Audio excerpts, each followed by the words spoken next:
Bonjour les investisseurs CLF. Écoutez, je profite de ce week-end, ce dernier week-end avant la rentrée, donc pour faire un petit point des marchés, de ce qui s'est passé la semaine dernière et puis des perspectives qui nous attendent. Alors, donc là, on va commencer par le sommet de Jackson Hole, hein. C'est très difficile enfin, on peut pas parler de ce qui s'est passé la semaine dernière sans évoquer le sommet de Jackson Hole. Alors, le sommet de Jackson Hole, c'est quoi? C'est un sommet qui réunit exclusivement donc les banquiers centraux des pays les plus puissants de la planète. Il a lieu une fois par an, en général à la fin du mois d'août. C'est un peu une sorte d'université d'été, hein, des banquiers centraux.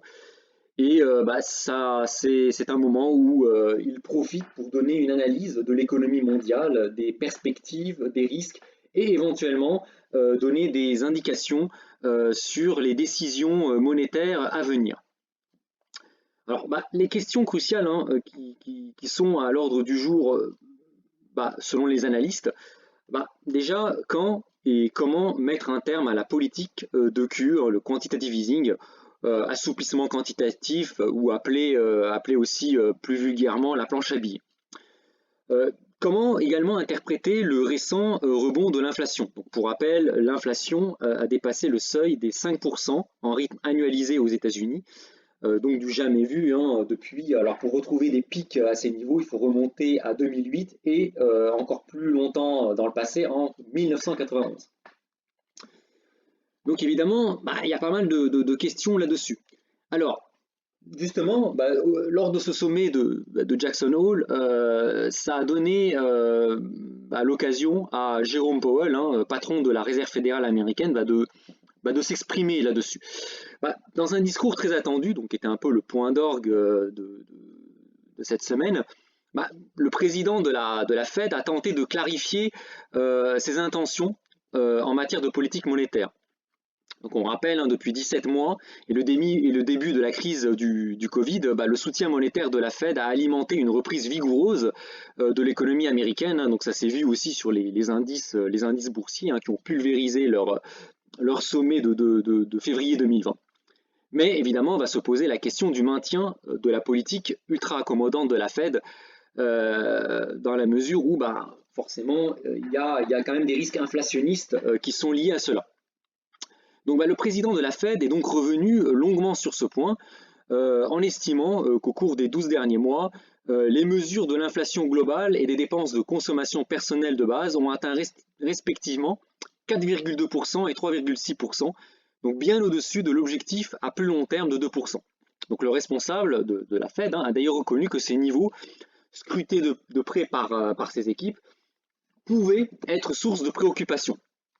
Alors néanmoins, hein, tout de suite, hein, Jérôme Powell a tout de suite calmé un petit peu l'atmosphère en renouvelant l'idée que l'inflation ne pourrait être que temporaire, en mettant en avant l'absence de pression inflationniste généralisée. Donc, euh, donc voilà, donc la flambée de l'inflation est jusqu'à présent en grande partie, hein, donc selon lui, le produit d'un groupe relativement restreint de biens et services qui ont été directement touchés par la pandémie et la réouverture de l'économie. Donc il a ajouté que certains prix commençaient même à s'assagir au fur et à mesure que les pénuries se réduisent.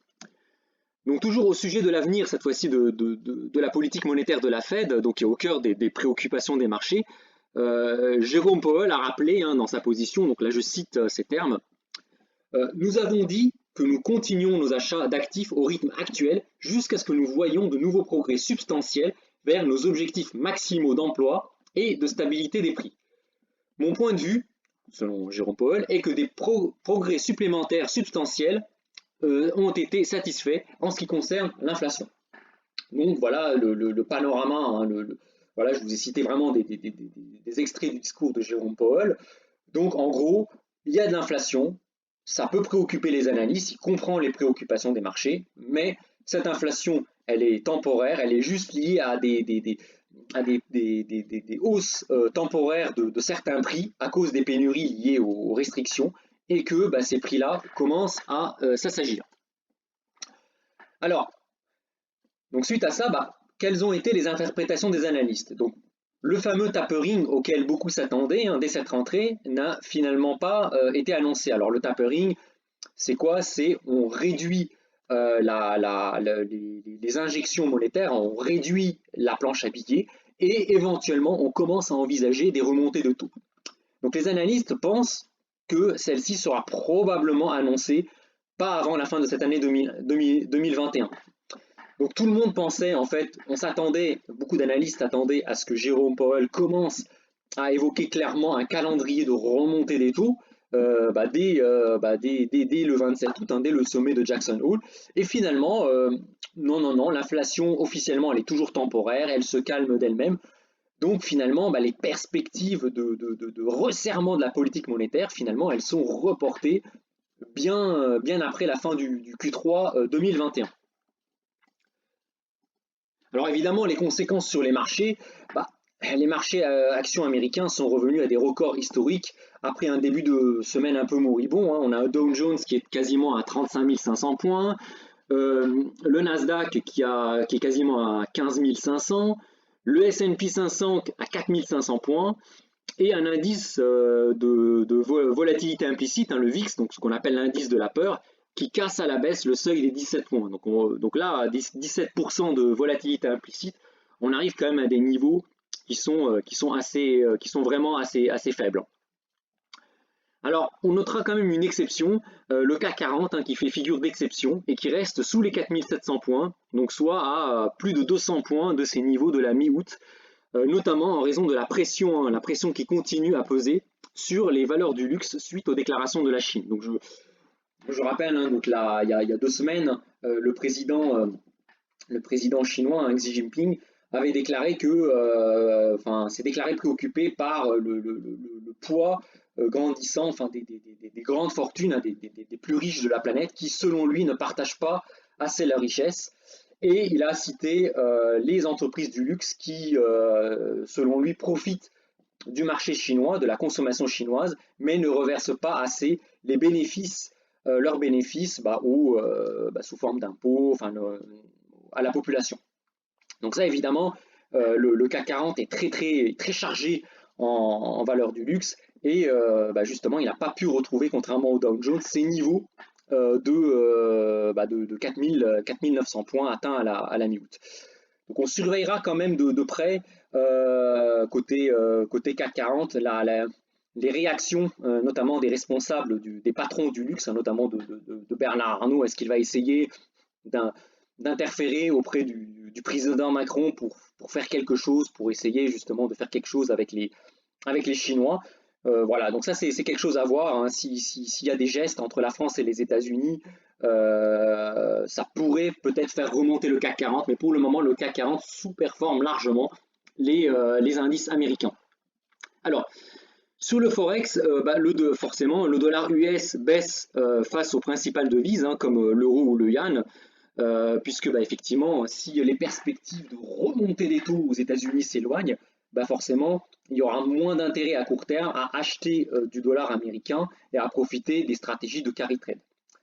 Et donc, en conséquence de cela, les matières premières et les métaux ont effacé leurs pertes de ces 10 derniers jours, qu'il s'agisse de l'or, de l'argent, du cuivre ou du pétrole. Le pétrole qui revient quasiment à 70, presque 70 dollars le baril, le cuivre qui cote à 4,3 dollars la tonne, l'argent qui remonte un petit peu, qui est toujours un petit peu en retrait l'argent, mais qui revient à 24 dollars, et l'or qui revient tester les 1820 dollars l'once.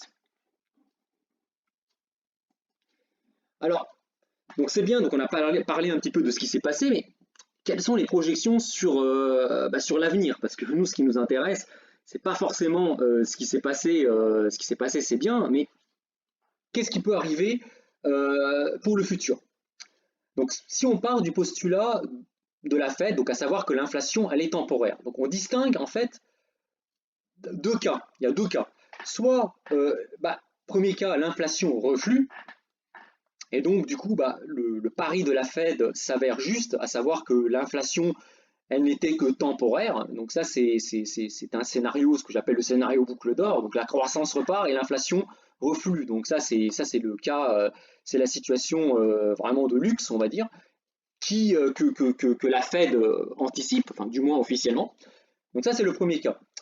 Deuxième cas, l'inflation persiste, voire même s'emballe. Donc on s'aperçoit que finalement les pénuries ne concernent pas que les matières premières. Il y a quand même un risque, hein, donc là voilà, je vais pas m'amuser à contredire ce qu'a dit Jérôme Powell, le patron de la Fed. Il a parlé de pénurie de matières premières temporaires. Bon, cela étant, il y a quand même des experts qui affirment qu'aux États-Unis, par exemple, les fast-food n'arrivent plus à embaucher des employés à moins de 15 $ l'heure, donc ce qui correspond à peu près à 2500 $ par mois. Ils n'arrivent plus à trouver de main-d'œuvre pour embaucher des personnes à moins de 15 $ l'heure. En dessous de 15 $, les employés ne veulent tout simplement pas aller travailler. Et contrairement à 2008, donc, où le pétrole est monté à 150 $ le baril, cette fois-ci l'inflation donc du coup semble se propager au salaire, hein. Donc, pour rappel, en 2008, on a eu le pétrole était monté à voilà, très très haut, mais qu'est-ce qui s'est passé? Comme les salaires n'avaient pas suivi, la demande, forcément le pouvoir d'achat des ménages s'est effondré, la demande a chuté, et donc du coup le prix des matières premières a baissé à cause de la baisse de la consommation.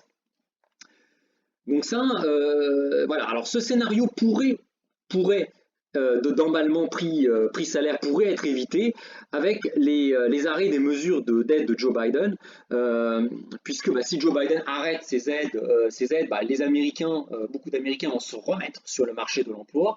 Et comme on sait que le marché aux États-Unis de l'emploi et des salaires est plus dynamique qu'en Europe, on aura plus de personnes sur le marché qui vont se remettre à chercher du travail, ce qui pourrait faire une pression des salaires à la baisse. Mais bon, ça c'est un scénario qui n'est pas forcément gagné, puisque ce que l'on observe, c'est une pénurie aussi de la main-d'œuvre et des entreprises aux États-Unis qui parlent de plus en plus de rehausser les salaires. Et donc là, effectivement, on pourrait avoir il pourrait y avoir un emballement. Donc, là, effectivement, on arriverait en fait toujours dans ce deuxième cas où la situation où la Fed s'est trompée sur la nature de l'inflation. C'est pas juste une inflation temporaire liée à des pénuries, mais bien une inflation qui se transmet des matières premières vers les services, vers aussi le manque vers la main-d'œuvre qui demande des salaires plus élevés. Donc là, dans ce cas, si la Fed s'est trompée et que l'inflation s'emballe, moi je vois deux scénarios.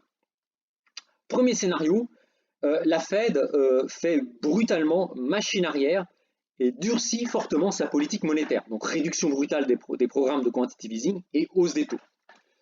Alors rappelons qu'un tel scénario s'est produit en 1981.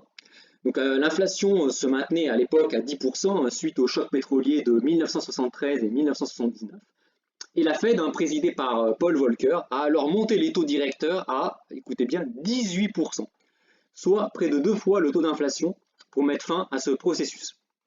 Donc effectivement, si jamais, c'est un peu le problème, c'est-à-dire que si l'inflation part, c'est un peu comme le dentifrice, si l'inflation décolle, derrière, plus la Fed tarde à durcir sa politique et plus il faudra qu'elle frappe très très fort pour stopper net, pour tuer l'inflation dans l'œuf. Et à l'époque, en 1981, donc cette mesure monétaire spectaculaire a aussi été suivie par une marche forcée vers une ultra-libéralisation de l'économie et une réduction drastique des dépenses publiques aux États-Unis et au Royaume-Uni. Donc c'était un peu les périodes Thatcher et Reagan. Donc là, si ce scénario se produit, là on aura une véritable débâcle sur les marchés. Alors là, pour le coup, moi je ne serais pas surpris de voir les indices perdre plus de 50% de leur valeur. On aurait une envolée du cours du dollar face aux principales hautes devises. Forcément, si la Fed monte ses taux, alors peut-être pas à 18%, mais si la Fed monte fortement les taux, le dollar va s'apprécier très très fortement.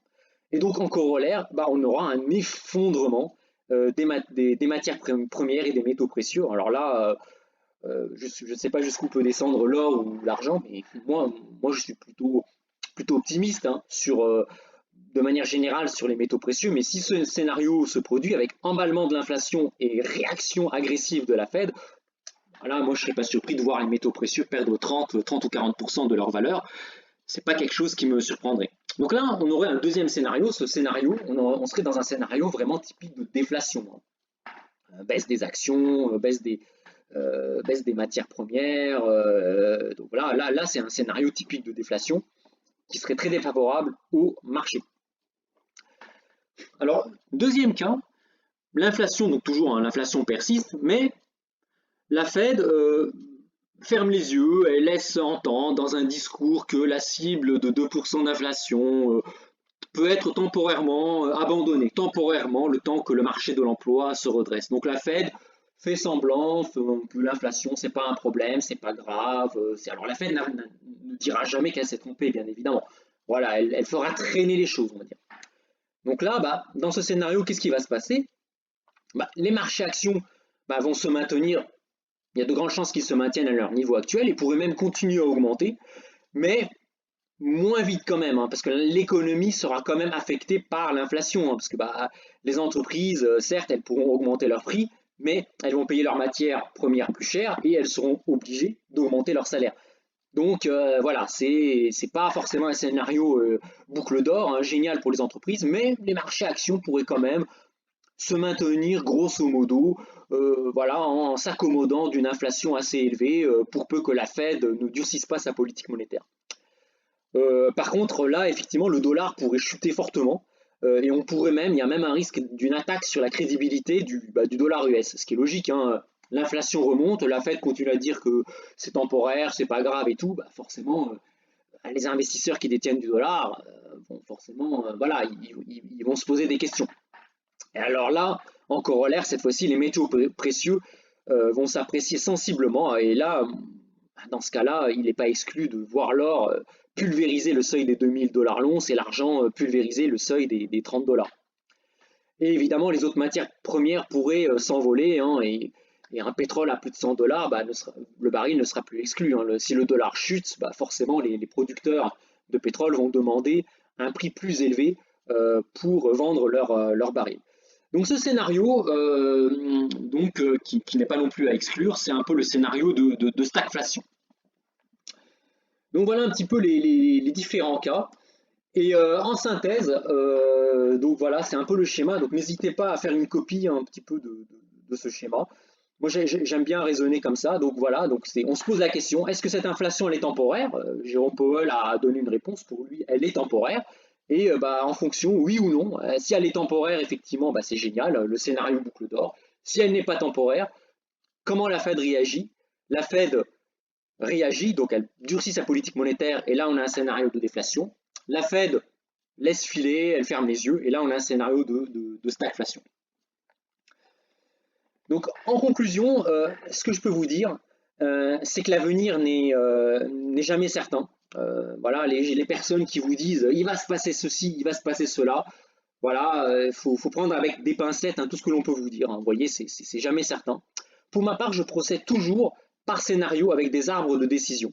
Bon, ça, c'est un peu ma manière, hein, quand j'investis. J'ai toujours un scénario plus, un scénario moins. Parfois, j'ai 3 ou 4 scénarios. Parce que voilà, c'est vraiment ma manière d'investir. Et c'est aussi comme ça que finalement que l'on acquiert une intelligence financière, hein. La personne un peu sage financièrement, elle n'a jamais un point de vue tranché, elle a toujours des points de vue adverses, des points de vue différents, et elle a toujours un scénario, une stratégie de gestion, une stratégie centrale bien sûr, et des stratégies alternatives pour faire face à des scénarios contrariants. Donc moi personnellement, si je deviens libre financièrement et que je développe une activité de conseiller en gestion de patrimoine, je procéderai toujours ainsi pour mes clients, comme je le fais pour mon propre patrimoine actuellement. Donc toujours un petit conseil, hein, toujours essayer de challenger, hein, je profite justement de cette vidéo, de ce point marché, pour voilà, donner un petit conseil, toujours essayer de challenger vos convictions aussi par rapport à des indicateurs quantifiables sur les marchés. C'est bien d'avoir des convictions, on en a tous, c'est très très bien, mais il faut toujours essayer un petit peu de mettre en lumière vos convictions avec avec le point de vue du marché, parce qu'au final c'est le marché qui a toujours raison, hein.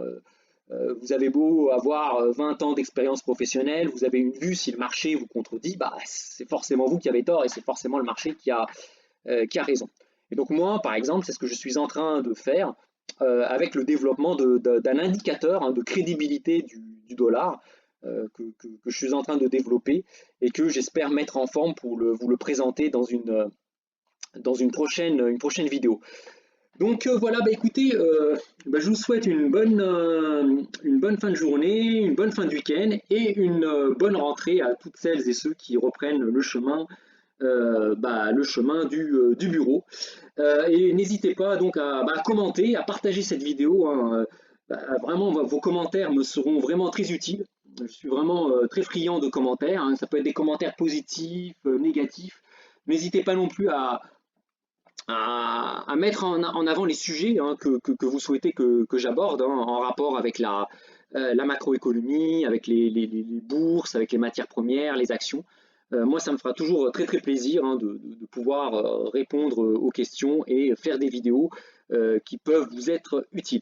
Voilà, bah écoutez, sur ce, je vous souhaite une bonne fin de journée, un bon week-end et à très bientôt. Au revoir.